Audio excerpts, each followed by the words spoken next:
안녕하십니까. 홍사원의 경제쇼. 저는 경제와 정의를 다잡는 홍반장 KBS 기자 홍사원입니다.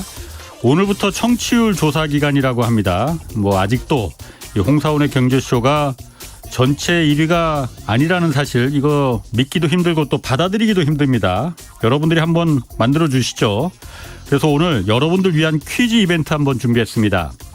그래서 오늘 제가 심혈을 기울여 쓰는 오프닝까지 지금 생략하고 바로 가겠으니까 잘 들어보시기 바랍니다. 2030 세계 박람회 엑스포 유치를 신청한 부산시의 개최 역량과 준비 상황을 점검하기 위해서 오늘 국제 박람회 기구가 본격적으로 실사에 나섭니다. 세계 박람회는 유치 시에 61조 원의 경제 효과와 50만 명 일자리 창출 효과가 기대되는 큰 행사인데요. 자, 여기서 퀴즈 나갑니다.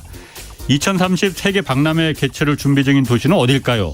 1번 서울, 2번 대구, 3번 부산. 자, 다시 한번요. 2030 세계 박람회 개최를 준비 중인 도시는 1번 서울, 2번 대구, 3번이 부산. 자, 정답 보내주신 분들 가운데 30분 추첨해서 5만 원 상당의 백화점 상품권 드립니다. 정답 아시는 분은 문자 50원, 짧은 문자 50원, 긴 문자 100원이 드는 샵 9730으로 정답과 성함 보내주시면 되고요. 반드시 이 방송 끝나기 전, 그러니까 5시 전까지 문자 보내셔야 합니다. 자, 오늘 퀴즈는 대한민국 첫 번째 월드클래스 엑스포 부산광역시와 함께합니다. 하겠습니다. 홍사원의 경제쇼 출발합니다. 유튜브 오늘도 함께 갑시다.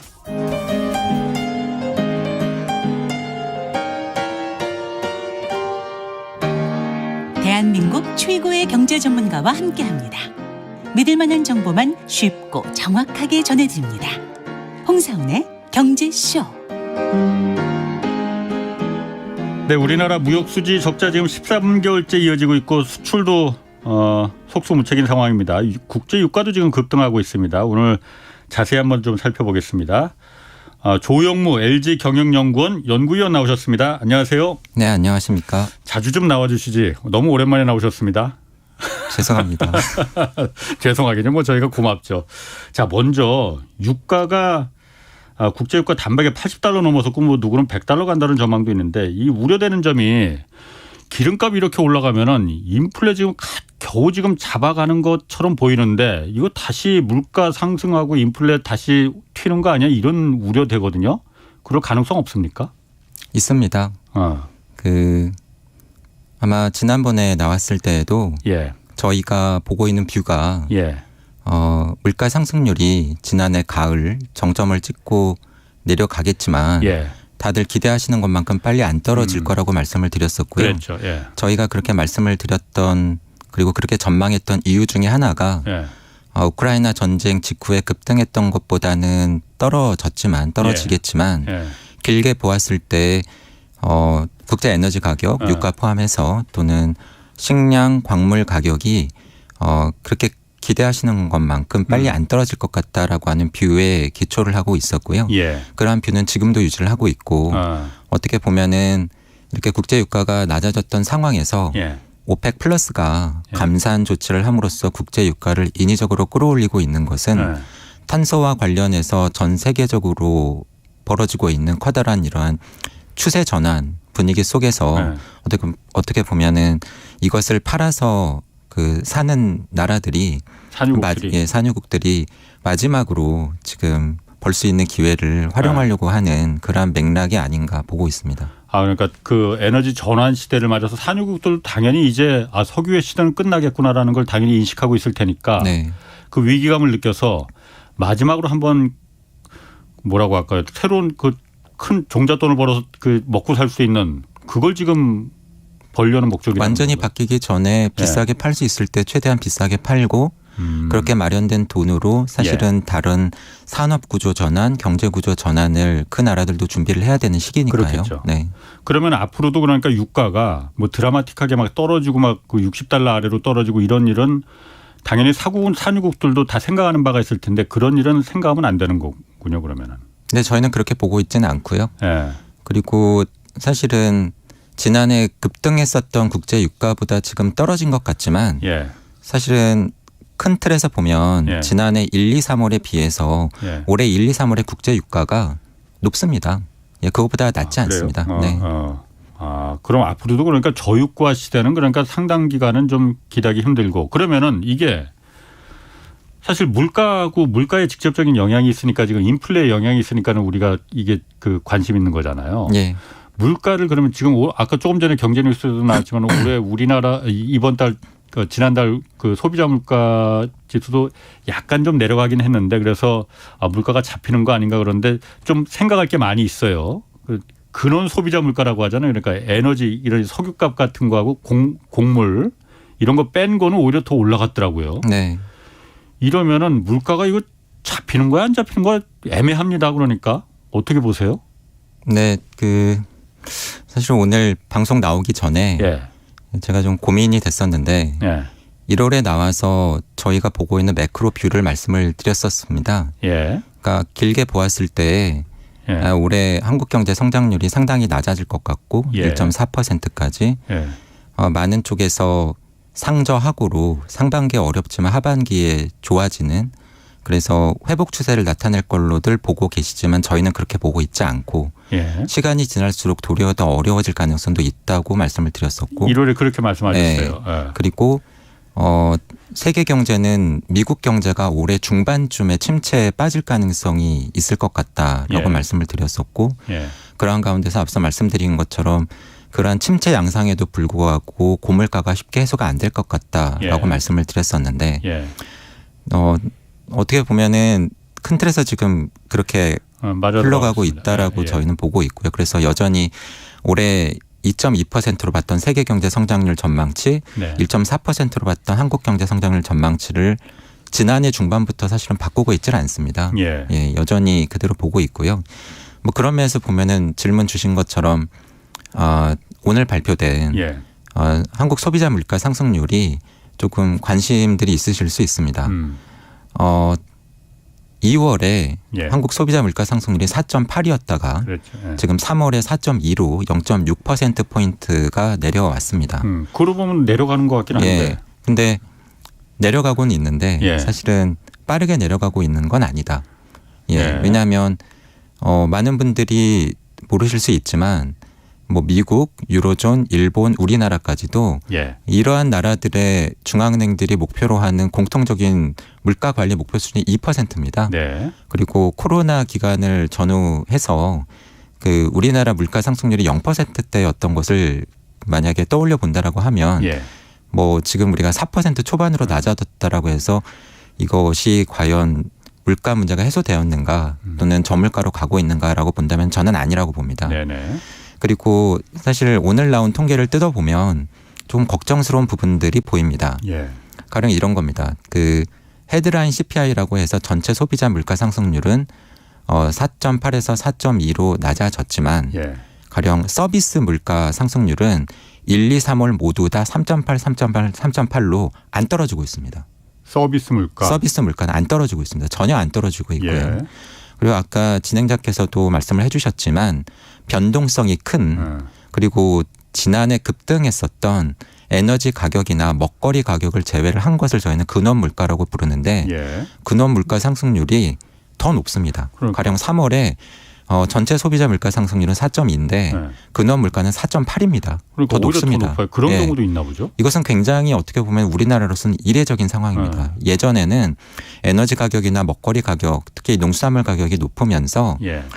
전체 소비자 물가 상승률이 더 높았습니다. 음. 그런데 사실은 이런 에너지나 먹거리 가격을 걷어낸 예. 나머지 부분들의 물가 상승률이 전체 물가 상승률보다 더 높다라고 하는 것은 사실은 과거와는 좀 다른 양상이라고 봐야 되고요. 예. 그러면은 저희는 왜 이렇게 물가가 빨리 해소가 안 될 걸로 예. 보았느냐. 약간 지난번 1월 출연 때보다 조금 더 자세히 말씀을 드리면 예. 앞서 말씀드린 에너지나 원자재 가격이 뭐 그렇게 빨리 떨어질 것 같지 않다라고 하는 게 하나가 있고요. 예. 두 번째로는 앞서 말씀드렸던 서비스 물가가 안 떨어지고 있다고 제가 말씀을 드렸는데요. 이 서비스 물가의 특징이 있습니다. 그러니까 가령 예를 들면 짜장면 가격이죠. 예. 저는 살면서 짜장면 가격이 떨어지는 걸 본 기억이 없는데요. 저도 없어요. 네. 근데 짜장면 예. 가격은 예. 매달 안 변하죠. 1, 그렇지. 2년에 한 번밖에 안 변하는데 예. 한 번 오르면 안 떨어집니다. 근데 이미 다들 알고 계시겠지만 짜장면 가격만 올랐느냐. 냉면 가격, 설렁탕 가격, 외식 물가 거의 다 올랐고요. 예. 미용실 요금, 서비스 요금 거의 다 올랐고 한마디로 지난해 봄에 비해서 물가 상승을 주도하는 품목이 단순히 전쟁의 영향을 받았던 에너지나 곡물 가격 이런 것에서 훨씬 더 광범위한 영역으로 좀 확산되고 있는 겁니다. 한 번 오르면 안 내려가는. 네. 근데 저희는 왜 이러한 양상을 지난해부터 계속 말씀을 드려왔느냐면 네. 이러한 특징이 미국에서는 지난해 봄부터 나타났습니다. 네. 저희가 보기에는 미국이 예. 글로벌 인플레 측면에서 어떻게 보면 글로벌한 트렌드를 먼저 보여주는 국가라고 저희는 보고 있었는데요. 예. 이미 지난해 봄부터 미국에서는 예.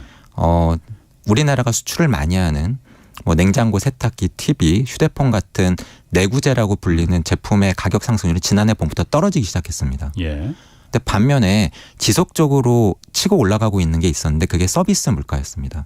그렇다 보니까 설령 에너지 가격이나 재화 가격이 상승세가 꺾이더라도 예.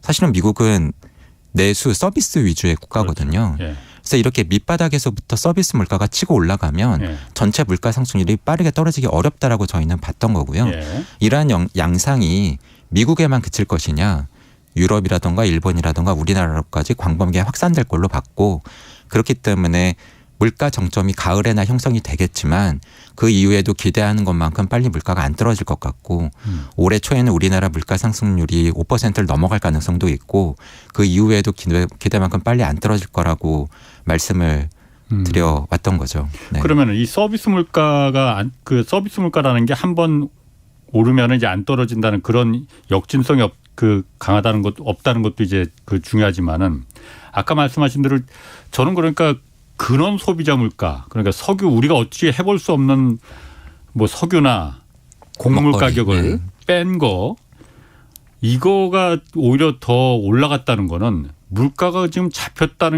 잡히지 않았다는 걸 말해주는 거 아니냐라고 저는 해석이 되거든요. 그러면은 네. 그 말은 다시 말해서 그동안 석유 가격이 그리고 곡물 가격이 상대적으로 우크라이나 전쟁 초기보다 좀 쌌었으니까 그때 물가가 내려가는 것처럼 우리가 착시 현상을 봤던 거 아니야?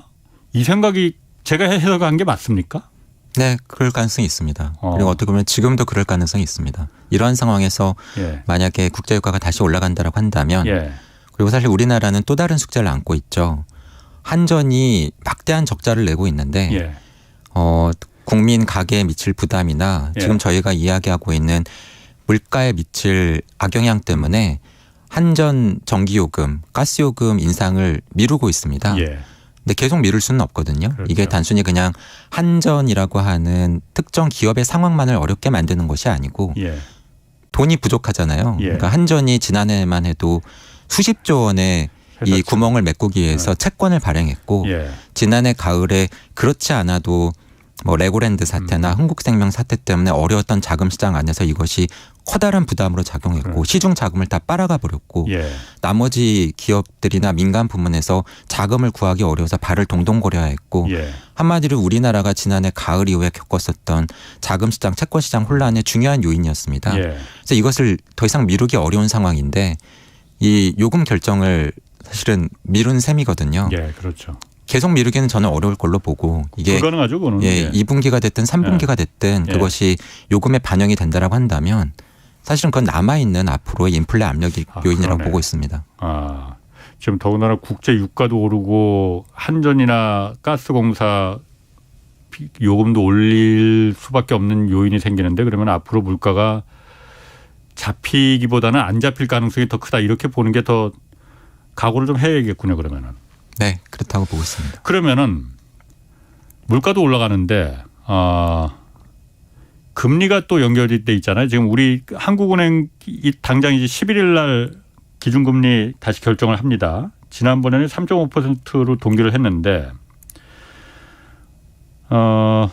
어떻게 해야 됩니까? 그러면은 위원님 생각에는 네, 지금 금리라는 게 물가도 봐야 되지만은 경기도 봐야 되고 여러 가지를 봐야 되잖아요. 경기 우리나라 당연히 지금 매우 안 좋습니다. 무역 수지도 계속 적자고. 네, 한국은행도 매우 지금 복잡할 텐데 네. 위원님은 일단 기준금리는 어떻게 가는 게 맞다고 보시는 건지. 제가 이런 질문을 받을 때 항상 아, 그 확인을 하는데요. 예. 어떻게 될 것 같은지를 물어보시는 건지 예. 아니면 어떻게 해야 된다라고 해야 하는 되는 거. 건지 제 생각을 물어보시는 건지 예, 예. 확인을 하는데 후자 쪽이신 것 네네. 같습니다. 제 생각은 지금 상황이 한국은행이 금리를 올리기 점점 더 어려워지고 있다고 보고 있습니다. 지난해부터 계속 말씀드려 온 것이 예. 한국은행 통화정책의 무게 중심이 예. 시간이 지날수록 예. 물가 인플레에서 경기 쪽으로 옮겨갈 거다라고 말씀을 드려왔고요. 아하. 사실 제가 좀 이렇게 경제가 안 좋아질 거라는 전망을 내놓을 때는 예. 저 개인적으로는 제 전망이 틀리기를 사실은 바랍니다. 많은 분들께 미치는 이런 영향 같은 걸 생각을 하면. 예. 하지만 제가 말씀드린 것처럼 지난해부터 저희가 봤던 뷰 그리고 올해 1월에 제가 이 프로에 나와서 말씀드렸던 예. 뷰가 사실은 거의 이렇게 그대로 흘러가고 있다라고 보고 있어서 예. 그러한 흐름 속에서라고 한다면 예. 사실은 한국은행은 이미 상당히 금리를 올리기 부담스러워진 상황이라고 보고 있습니다. 지금 정황이 그런데요. 예. 2월에 예. 지난번 금통위에서 한국은행이 금리를 동결을 했습니다. 예. 그때도 질문을 많이 받았었는데요. 그때 제가 이렇게 여러 쪽에 드렸던 제 대답은 한국은행이 금리를 올릴 수 있는 마지막 시기가 지나가고 있는 것 같습니다라고 말씀을 드렸습니다. 사실은 올해 초와 비교해 보면 지금 세계 경제도 그렇지만 한국 경제에 대한 비관론이 더 높아지고 있는 것 같습니다. 예. 전에는 제가 소수 의견이었는데 지금 비슷한 말씀을 하시는 분들이 많아지고 있는 걸 느끼고요. 그리고 조금 전에 저희가 물가를 이야기를 했는데 어쨌든 간에 물가 상승률이 떨어졌잖아요. 네, 4.8였다가 4.2로. 한국은행으로서는 물가가 높아지고 있으니까 이걸 고려해서 물가를 고려해서 금리를 높여야 되겠다라고 하는 부담감이 좀 완화되는 셈입니다. 그렇다라고 한다면 한국은행이 금리를 올린다라고 한다면은 상당히 경기나 다른 앞서 말씀드렸던 금융시장, 자금시장, 채권시장에 미칠 영향에 대한 우려 그런 것들을 감수하고서 올리는 셈이 될 것 같은데 그러기에는 지금 흘러가고 있는 우리나라의 경기의 흐름 또는 오늘 그 말씀을 얼마나 드릴 수 있을지는 모르겠습니다만 부동산을 중심으로 해서 우리나라 비은행권이 안고 있는 금융상의 불안 요인이 저는 여전히 해소되고 있지 않다라고 보고 있기 때문에 그러한 상황에서 금리를 올린다라고 한다면 그것이 또 미치는 영향이 분명히 있을 것 같습니다. 그러한 걸 감안을 하면 한국은행이 금리를 올리기는 이미 상당히 어려워진 것 같다라고 보고 있습니다. 그러니까 위원님 제가 말을 이렇게 들어보면은 올려야 되는 건 올려야 되는 건데 한국은행이 통화 정책을 봤을 때는 여러 가지 다른 주변 상황 다른 요인 때문에 못 올릴 것 같다라는 걸 들려요. 그런데 못 올릴 이유가 두 가지일 것 같아요. 하나는 경기 침체. 경기 침체는 그런데 세계적으로 다 오는 거니까 그렇지만은 또 하나는 지금 마지막에 말씀하신 게 부동산 상황이 때문에 못 올릴 것 같다고 얘기하셨잖아요. 금융시장이 붕괴될 가능성. 붕괴까지 말하기는 건 좀 뭐하지만은 위기가 올까 봐. 이게 그렇게 지금 심각한 상태입니까? 금융 상태가? 왜냐하면은 제가 왜 그 질문을 드리냐면은 작년 말부터 계속 부동산 PF 문제가 돼서 터질 거라고 계속 말은 해왔었는데 어쨌든 지금 몇 달 지금 지났는데 지금 4월이 됐는데 벚꽃도 피고 그랬는데 별로 그냥 꾸역꾸역 그렇게 견뎌오고 있잖아요. 별 문제 없는 거 아니에요, 그러면은? 꾸역꾸역 간다라고 해서 병이 치유된 건 아니죠. 역시 많이 받는 질문인데 뭐 미국에서 은행까지도 망하고 있으니까 금융시장을 어떻게 보고 있느냐라고 질문을 받으면 저는 당분간은 어떤 일이 벌어져도 전혀 이상하지 않은 상황으로 보고 있다라고 말씀을 드리고 있습니다. 여기서의 어떤 일이라고 하는 것은 저희가 전에 보지 못한 일일 겁니다. 가령 예를 들어보면 미국에서는 은행이 망했다라고 하는데 예금 보호 한도를 넘어서는 예금에 대해서까지도 다 보장해 주겠다라고 하고 있고요. 유럽에서는 은행이 망했다라고 하는데 그 재무의 기본이 어떤 회사에 문제가 생기면 먼저 그 회사의 주주가 책임을 지고 그 회사에 돈을 빌려준 채권자들한테는 돈을 먼저 돌려주는 게 파이낸스 재무 이론의 기본 중에 기본인데 그렇죠. 예. 이번에는 물론 특정한 채권이긴 하지만 부채를 빌려준 채권자들의 돈은 다 상각시켜 버리고 그러니까. 나머지 주주들은 물론 손해를 많이 보긴 했지만 예. UBS라고 하는 새로운 은행의 주식을 적게나마 받았습니다. 예.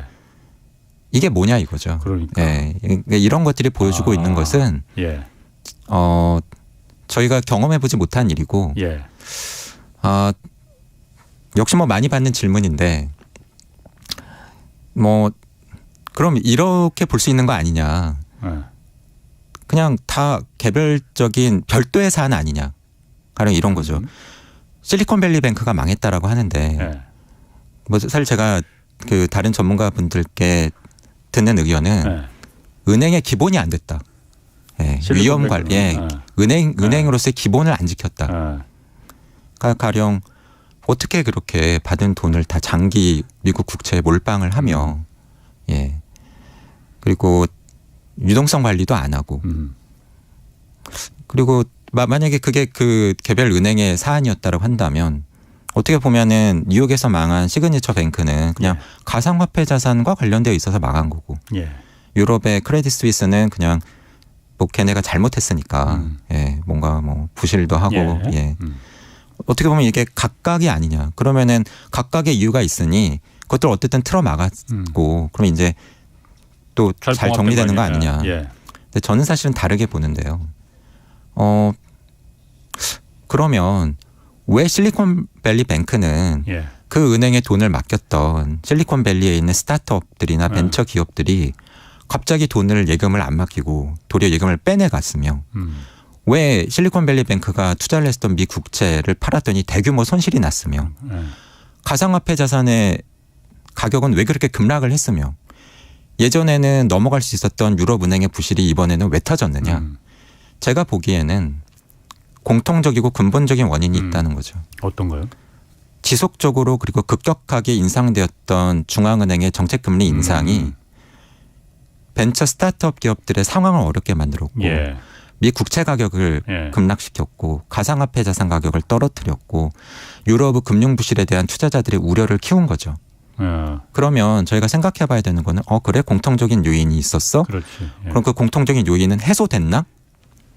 미 연준의 금리 인상은 제가 보기에 아직 안 끝났습니다. 그렇죠. 예. 어쨌든 이 모든 발단의 시작은 사달의 시작은 사상 유례 없는 급격한 기준금리 인상이었으니까. 인상이었으니까. 그러면은 금리 인상 아직 안 끝났고요. 그리고 기억하시는 분들이 계실지 모르겠는데 왜 저희가 올해 하반기가 더 어려울 수 있다라고 보았느냐. 예. 1월에 출연했을 때 제가 금리가 여전히 오를 것 같은데 예. 금리가 인상되었을 때 그러한 고금리가 경제에 영향을 미친 데는 시차가 있더라. 예. 짧으면 반년, 길면 1년. 그래서 상반기 중에 금리 인상의 상단이 확인된다고 하더라도 그게 실물 경제에 영향을 미치는 거는 하반기일 것 같다라고 말씀을 드렸죠. 예. 어떻게 보면 저희 예상보다 그 문제가 먼저 표면화된 겁니다. 그럼 한번 비유를 해보자면 이런 겁니다. 댐이 있어요. 예. 댐에 균열이 생긴 거죠. 예. 그래서 몇 군데에서 물이 새기 시작했습니다. 예. 그래서 그걸 지금 뭐 틀어 막았어요. 보수 공사로. 근데 그 원인을 보니까 수압이 너무 높은 거예요. 댐에 물을 너무 많이 가둔 겁니다. 그럼 물을 빼야지. 점점점 수위가 높아진 것을 예. 저희가 중앙은행의 금리 인상이었다라고 해보죠. 예. 그러면은 왜 이렇게 수위가 높아졌느냐. 상류에서 비가 너무 많이 와서 예. 그 물이 지금 댐으로 점점 유입됐고 수위가 높아졌기 때문이거든요. 예. 그럼 상류의 비는 뭐냐. 인플레인 거죠. 인플레가 해소가 안 됐으니까 댐은 수위가 높아질 수밖에 없고 중앙은행 금리를 인상할 수밖에 없고 댐의 벽이 받는 압력은 여전히 높고 그 균열이 몇 군데가 표면화되었는데 예. 그러면 그 균열이 이제 안 생길 거냐. 그걸 누가 보장할 수가 있겠습니까? 그래서 역시 저한테 그럼 그 균열이 어디서 생기는데요? 라고 물어보시면 그건 저도 잘 모르겠습니다라고 답을 드릴 수밖에 없을 것 같아요. 아니 시작은 상류에 물이 많이 들어오니까 그런 거잖아요. 네. 말씀하시는 상류의 물이라는 건 물가라는 거고. 인플레. 그럼 물가를 잡아야 되는 게 근본적인 치유 방법이라고 말씀하시는 거 아니에요? 그게 어쨌든 비가 그쳐야 되는 거죠. 네. 강수량이 줄거나 상류에서 내려오는 물의 양이 줄거나. 예. 근데 앞서도 제가 인플레에 대해서 말씀을 드렸습니다만 그렇게 보기 어렵다라는 겁니다. 어차피 정책금리로 질문을 주셨으니까 그럼 정책금리로 답을 드려볼까 합니다. 예. 우리나라 금리도 관심이 많지만 요즘에는 미국 금리에 대해서도 그렇지. 관심이 높으시죠. 예. 당초 저희가 봤었던 미 연준의 이번 금리 인상 사이클의 상단은 5% 중후반이었습니다. 예. 근데 올해 초에 예. 금융시장이 좀 앞서갔죠. 예. 빨리 금리를 낮춰줄 것 같아. 인하한다고. 예. 근데 그러다가 그 기대가 사그라들었죠. 예. 뭐 파월 의장도 다른 이야기 딴소리하고 그러니까. 예. 그랬더니 갑자기 금리 인상 상단에 대한 기대가 6%를 넘어가기도 하고 그랬습니다. 예. 그러다가 지금은 은행이 망한다고 하니까 다시 그건 안 좋은 뉴스지만 예. 은행이 망하는데 미 연준이 금리를 올리겠어? 라고 예. 하면서 금리 인상 상단에 대한 기대가 또 낮아졌습니다. 예. 예, 그래서 뭐 5%까지밖에 못 올릴 거야. 올해 말에는 4%까지 이제 인하할 거고 내년 말이면 3%까지도 인하할지도 또 모른다라고 하는 기대가 형성이 되고 있습니다. 예. 그러면 이게 뭘 의미하는 걸까요? 가령 금리 인상 상단이 낮아졌다. 그러면 통화 긴축의 강도가 정말 완화된 거냐? 저는 그렇게 안 봅니다. 가령 원래는 미 연준이 5.5%까지 금리를 올릴 것 같았는데 예. 은행이 망하는 부담감 때문에 5%까지밖에 실제로 못 올린다고 한번 해보죠. 예. 그러면 금리 인상 상단이 0.5%포인트 낮아졌습니다. 예. 그러면은 정말로 국제 금융시장이나 미국 금융시장이 느끼는 통화 긴축의 강도 내지는 자금 시장 상황은 개선이 될 것이냐? 저는 그렇게 안 봅니다. 미 연준의 금리 인상 폭은 좀 줄고 상단은 낮아지더라도 예. 어쩌면 자금 시장 상황은 더 어려울 수도 있습니다. 왜냐? 신용 경색 때문에. 돈이 돌지 망하고 않으니까. 있는데 그렇지. 예. 은행들이 돈을 빌려주기 어려워지고 예. 있거든요. 예. 가령 이런 거죠. 은행들이 망하고 있기 때문에 예. 망하는 은행들을 돕기 위해서 몇 가지 조치들이 나왔어요. 예. 불안하니까 예. 중소형 은행에서 빠져나온 예금들이 예. 대형 은행으로 몰리고 있습니다. 예. 미국에서. 그랬더니 그 대형 은행들이 중소형 은행들이 망하는 것을 막기 위해서 우리 예금을 중소형 은행에 그냥 다시 넣을게라고 하면서 예금을 대고 넣었습니다. 예. 그것도 하고요. 또 미 연준이 예. 중소형 은행들한테 특정한 성격의 단기 대출도 많이 해줬습니다. 망하지 말라고. 돈 부족하지 말라고. 그러면 한번 생각을 해보죠. 예.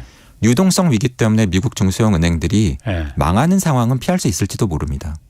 하지만 예. 어쨌든 중소형 은행에서 앞서 말씀드린 것처럼 망할지도 모르니까 불안해서 예금이 대거 인출됐잖아요. 예.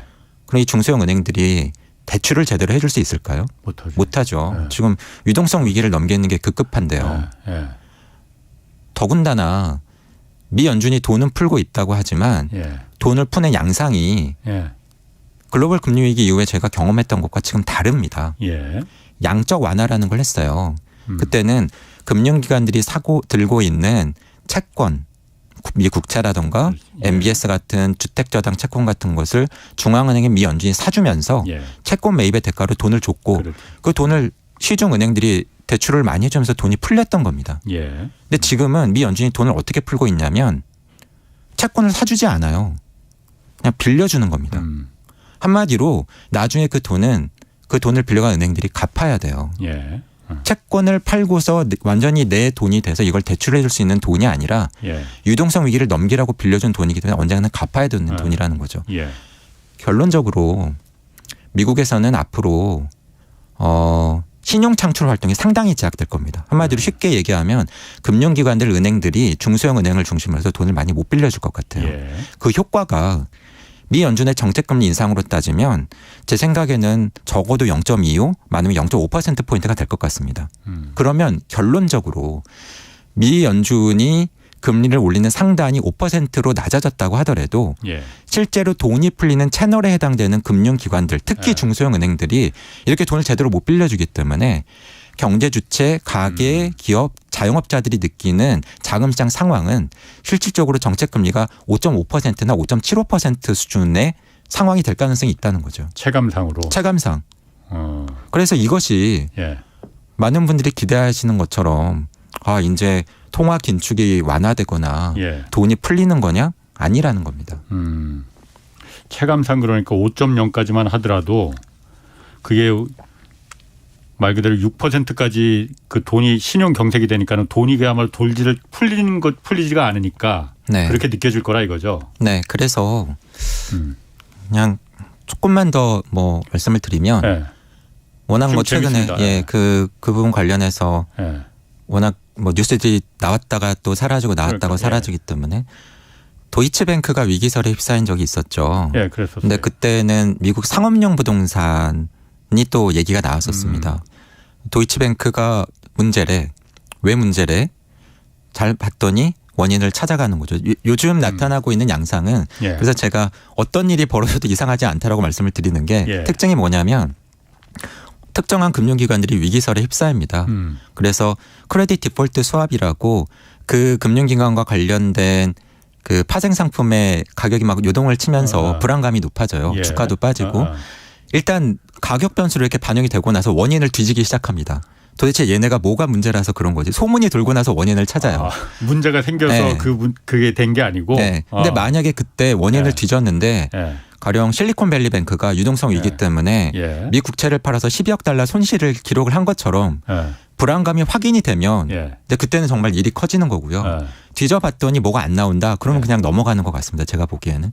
그럼 앞으로 그렇게 위기설에 휩싸이는 금융기관이 안 나올 것 같으냐? 저는 또 나올 것 같습니다. 그러면 이제 그 금융기관들이 또 해명을 하거나 예. 대응을 해야 되겠죠. 예.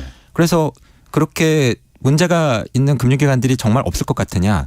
저는 있을 것 같다는 겁니다. 왜냐하면 이렇게 지속적으로 올라온 정책금리 때문에 예. 채권 가격도 많이 빠졌고 예. 주식 가격도 많이 빠졌고 가상화폐 자산 가격도 많이 빠졌고 최근에는 예. 미국 주택 가격도 빠지고 있기 때문에 예. 그래서 그거는 가봐야 한다. 예. 가봐야 한다.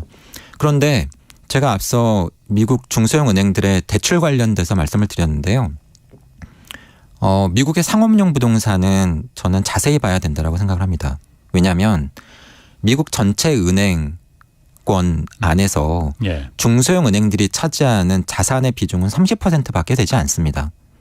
근데 미국의 상업용 부동산 대출 중에서 중소형 은행들이 차지하는 비중은 67%에 달합니다. 예. 왜냐하면 미국 작은 동네에서 자영업자들이 장사를 하기 위해서 빌리는 돈들은 예. 거기에 있는 작은 은행들을 통해서 많이 빌리기 때문이거든요. 예. 그래서 만약에 이렇게 미국 중소형 은행들이 계속 위기가 어려움이 반복되거나 해소되지 않거나 예.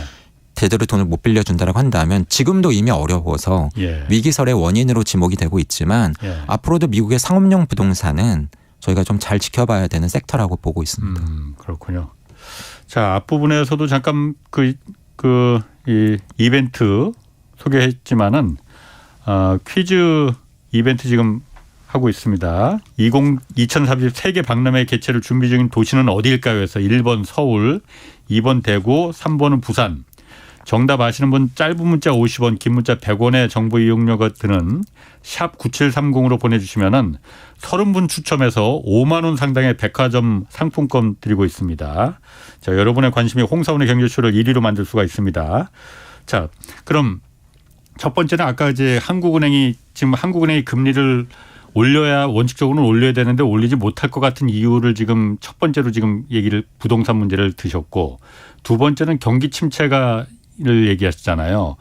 우리나라 일단 지금 보면은 그 경제를 말해주는 숫자들이 사실 이게 숫자는 거짓말 못하는 거거든요. 숫자가 너무 안 좋지 않습니까? 네. 무역 수지 적자 13개월째, 수출 지금 6달째 계속 줄어들고 있고, 정부에서는 그러니까 지금 조 의원님 계신 LG경영연구원에서는 상반기보다 하반기가 더 나빠질 것이다. 그 숫자로도 아까 상반기는 1.6% 정도 성장률, 하반기는 오히려 1.3%로 떨어질 거다 말하고 있지만은 정부에서는 기대하는 게 상반기에는 좀 상저하고 상반기에는 좀 우리가 안 좋지만은 하반기에는 좋아질 거다. 좋아지는 이유로 뭐 반도체 가격 값이 좀 올라가고 중국이 리오프닝 할 테니까 그러면 좀 좋아질 거다. 이렇게 지금 기대하고 있거든요. 그건 어떻습니까? 그 정부도 그러니까 전혀 근거 없이 그렇게 뭐 말하지는 않을 거 아니에요. 이게 죄송한 게 제가 1월에 예. 나왔던 이야기를 되풀이할 수밖에 없는데 왜냐하면 저희 뷰가 예. 안 바뀌었고 상황이 실제로 그렇게 갔기 때문에 근데 상황도 지금 똑같습니까? 예, 그 저희가 예. 계속 말씀드려왔던 저희가 보는 뷰가 예. 지난해부터 4월부터 나타나고 있는 수출 둔화가 올해도 지속될 거다. 그랬죠. 올해 예. 1월에 제가 나와서 말씀드렸을 때 내수 회복세는 둔화될 것 같다. 예. 투자는 여전히 부진할 것 같다. 근데 정부는 상저하고로 보고 계시기 때문에 예. 재정 조기 집행을 하시려고 하고 상반기만 지나가면 그랬죠. 되니까 버티면 예. 되니까. 예. 그래서 그나마 정부 재정이 많이 지출되는 상반기가 그나마 좀 버텨질 것 같고 그랬죠. 예. 정부의 재정 여력이 떨어지는 하반기가 도리어 더 걱정이 됩니다라고 말씀을 드렸고 조금 전에 진행자께서 말씀을 하신 것처럼 왜 이렇게 뷰가 엇갈리느냐에 대해서 말씀을 드리면서 예.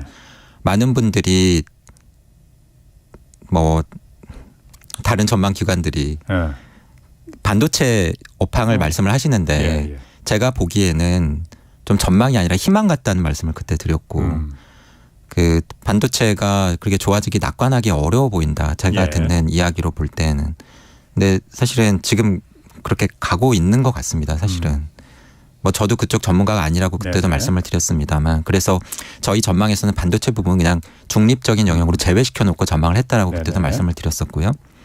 그래서 안타깝지만 지금 반도체가 그렇게 흘러가고 있고 근데 또 다른 말씀 지금 주신 게 중국 리오프닝. 예. 근데 1월에도 제가 중국의 리오프닝을 예. 저희 당초 예상보다 좀 빨리 지난해 연말에 단행을 했는데 예.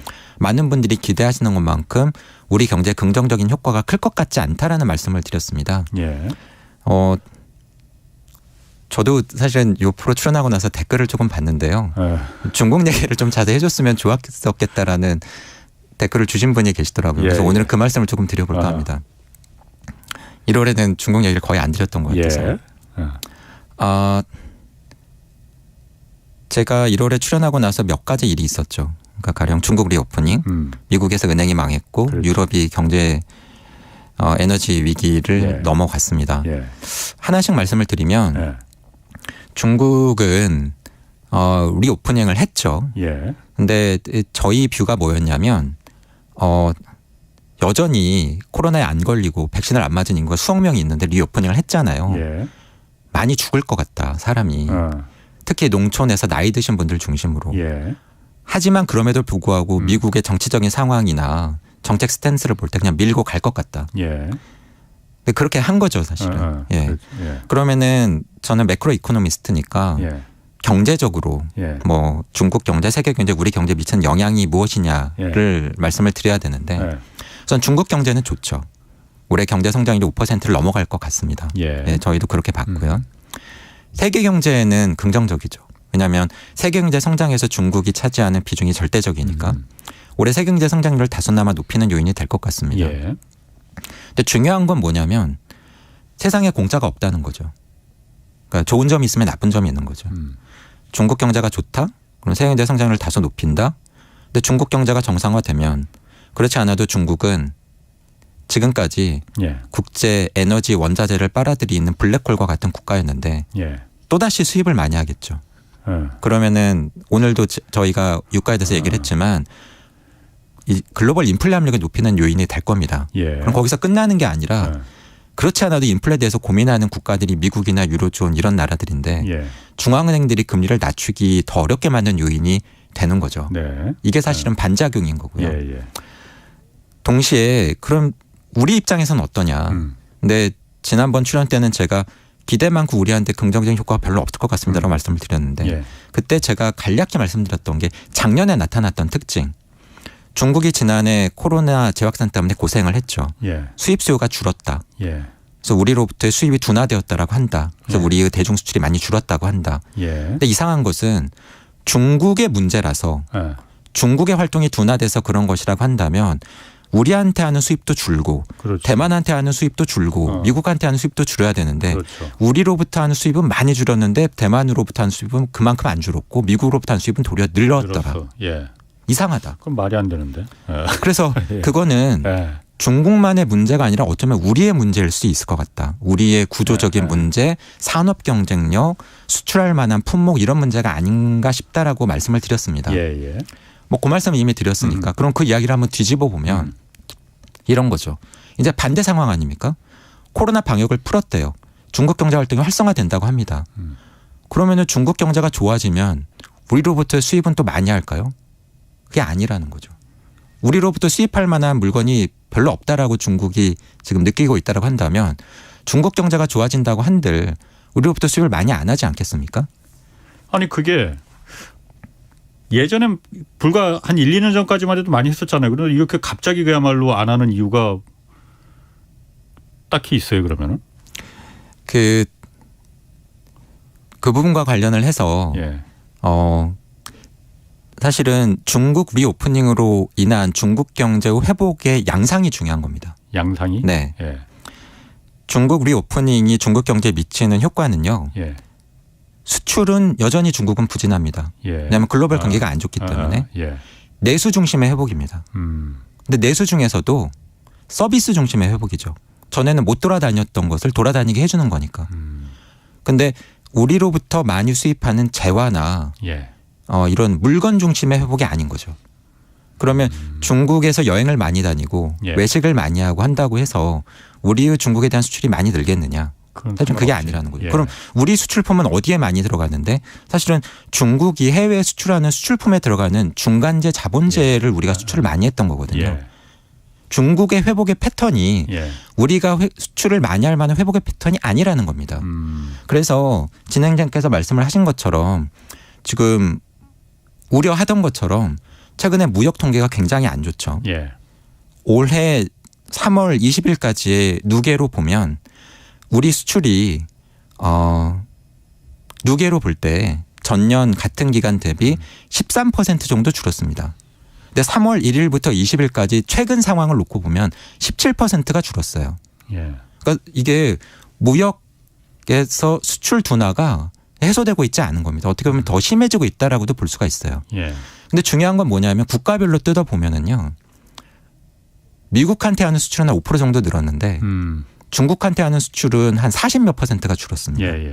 예. 근데 좀 앞뒤가 안 맞지 않습니까? 중국은 리오프닝 했다고 하고 성장률 높아진다고 하고 경제가 좋아진다고 하는데 여전히 리오프닝은 지난해 연말에 했거든요. 근데 지금 3월 20일까지 그렇지. 수출에 있어서도 지난해 같은 기간 대비 우리의 대중 수출은 40%대 가까이 마이너스래요. 그러니까 저도 그게 왜 그런지가 궁금한 거거든요. 예, 그래서 앞서 말씀드린 것처럼 우리 수출 경쟁력 측면에서 우려할 만한 어떤 변화 플러스 지금 중국의 리오프닝의 양상 자체가 예. 우리가 수출을 많이 할 만한 회복 양상이 아니다라는 겁니다.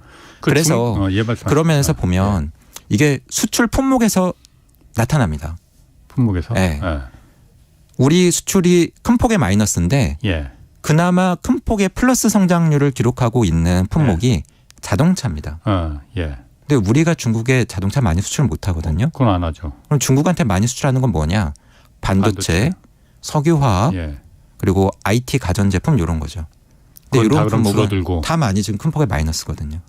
이러한 것들이 예. 제가 앞서 말씀드린 뭐 어떻게 보면 우리의 구조적인 측면, 예. 뭐 중국의 리오프닝 이후에 회복의 양상 같은 것들이 겹쳐져서 나타나고 있는 특징이라고 해석을 하고 있습니다. 그러면은 그 부분을 다시 많이 우리가 수출하려면은 어떻게 해야 되는 겁니까? 그야말로 그게 제가 궁금하게 생각하는 거는 그 전까지 우리가 그 반도체, 석유화학 이런 분들을 이런 중간재들을 중국에 항상 많이 수출해서 중국에 항상 우리가 흑자국이었는데 코로나라는 변수가 있긴 했지만은 이렇게 갑자기 이렇게 상황이 급반전될 수가 있는 거냐?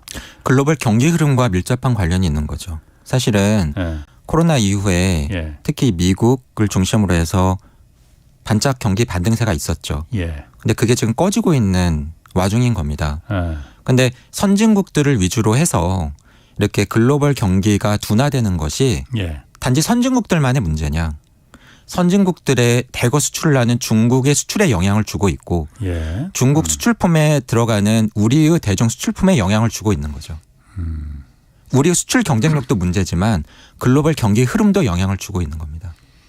글로벌 경기의 흐름도 영향이 그건 다시 말하면은 이게 구조적인 문제가 아니고 일시적인 문제로 볼 수 다시 이제 좋아질 그 가능성도 있는 거 아니야? 이렇게 들리는데요. 결합되어 있는 것 같습니다. 예. 구조적인 문제도 있고. 그리고 좋아질 수 있는 거 아니야라고 지금 질문을 주셨으니까 사실은 지난해 중반부터 저희 매크로 뷰가 안 바뀌고 있다고 말씀을 드렸는데요. 저희는 올해 중반쯤부터 미국 경제가 이제 침체 이제 좋아지니까. 본격적으로 들어갈 예. 것 같습니다. 예. 아직 미국은 침체 안 빠졌습니다. 그렇죠. 네, 안 고용이 저렇게 빠졌어요. 뭐 활발하니. 네, 당초 저희가 계속 말씀을 드려온 예. 게 그렇지. 미국이 침체 나중에 빠질 것 같습니다라고 말씀을 드려왔고요. 예. 사실은 어떻게 보면은 더 두드러질 겁니다. 앞서도 말씀을 드렸지만 유럽이 예. 그게 어떻게 보면 지금 좀 긍정적인 요인인데 예. 당초 우려되던 지난 겨울에 예. 에너지 위기를 좀 스무스하게 넘어갔습니다. 그렇죠. 예. 원래는 되게 춥고 예. 러시아로부터의 에너지 공급도 줄어서 예. 유럽 경제가 큰 타격을 받을 거라고 생각을 했는데 예. 다행히. 그게 다행히 넘어간 겁니다. 예. 근데 거기에는 어떤 요인들이 작용을 했냐면 이례적으로 겨울이 따뜻했어요. 예. 그러니까는 천우신조로. 예, 천우신조로. 예. 거기다가 또 다른 요인은 예. 나름대로 유럽이 열심히 대응을 한 겁니다. 정부가 비축해놔서. 돈을 많이 써서 에너지도 비축하고 에너지 물가가 급등하고 가계의 부담이 과도하게 높아지지 않도록 보조금 같은 것을 많이 지급하면서 예. 대응을 한 거죠. 예. 근데 앞서도 말씀을 드렸지만 세상에 공짜가 없죠. 예. 좋은 게 있으면 나쁜 게 있죠. 예. 뭐냐면 그러면은 유럽은 이제 완전히 넘어간 거냐. 이번 겨울은 좀 무사히 넘어간 것 같지만 겨울은 또 오죠. 예. 그리고 저희의 추산에 의하면 유럽이 러시아 우크라이나 전쟁으로 인한 에너지 공급 부족에서 벗어나는 것은 여러 가지 구조적인 노력을 하고 있지만은 빨라야 내년일 것 같습니다. 그러면 아직 한 번이 남은 거예요. 올해 겨울. 예. 근데 올해 겨울이 또 따뜻할 거냐? 그건 모르겠습니다. 근데 한 가지 중요한 건 뭐냐면 분명한 건 뭐냐면 이미 유럽 많은 국가들이 돈을 많이 썼다는 거예요. 예. 재정 대응 여력이 상당히 소진됐다는 겁니다. 이제 여력이 없겠구만요, 그러면은. 그래서 또 위기가 오거나 예. 겨울이 추우면 예. 대응하려면 또 돈을 많이 써야 될 거고요. 그렇죠. 그렇게 되면 어쩌면 이제 앞으로 나타날 유럽의 문제의 양상은 취약한 국가들 중심으로 해서 예전에 저희가 봤었던 예. 유럽의 어떤 국가들이 재정 위기래 예. 이런 이야기가 또 나오지 않을까 약간 좀 걱정이 됩니다. 그러면 올 겨울이 다가오는 그 이제 겨울이 또 따뜻하기를 두 손 모아 비는 수밖에 없겠네, 그러면은요. 그래서 예. 앞서 뭐 미국과 유럽 말씀을 드렸는데요. 예. 진짜 글로벌 경기 침체는 아직 오지 않았다. 다들 아시지 않습니까? 지난해 4분기 유럽 당초 예상과 달리 마이너스까지 떨어질 줄 알았던 성장률 플러스 나왔습니다. 예. 그리고 올해 1분기 미국 경제 버틸 겁니다. 하지만 2분기부터 본격적으로 어려워질 가능성이 있고요. 이유는 뭐 그동안 저희가 계속 말씀드려온 고물가의 부담, 예. 고금리의 부담, 예. 거기에 최근에 은행까지 망하면서 생긴 금융 측면의 부담이 더 얹어진 거죠. 그래서 정말 어려운 시기는 아직 안 왔다. 하지만 그나마 좀 그래도 긍정적인 부분도 말씀을 드려야 되니까 지난번에도 말씀을 드렸지만 저희가 계속 전망하고 있는 이번 글로벌 경기 침체의 양상은 예. 과거 경기 침체 대비 마일드하고 짧을 것 같습니다. 왜 그렇게 보시는 거죠? 그 부분은 지금 시간이 그래요? 그 예. 30초밖에 안 남았는데 굉장히 뭐 간단하게 그냥 왜 짧을 건지 궁금한데 그거. 간단히 말씀을 예. 드리면요. 미국을 중심으로 가계에 아직 쌓여 있는 저축 돈이 좀 있는 것 같고요. 예. 그리고 고용 시장이 예. 구조적인 요인으로 인해서 침체가 와도 예. 과거만큼 실업률이 급등하거나 그럴 것 같지 않습니다.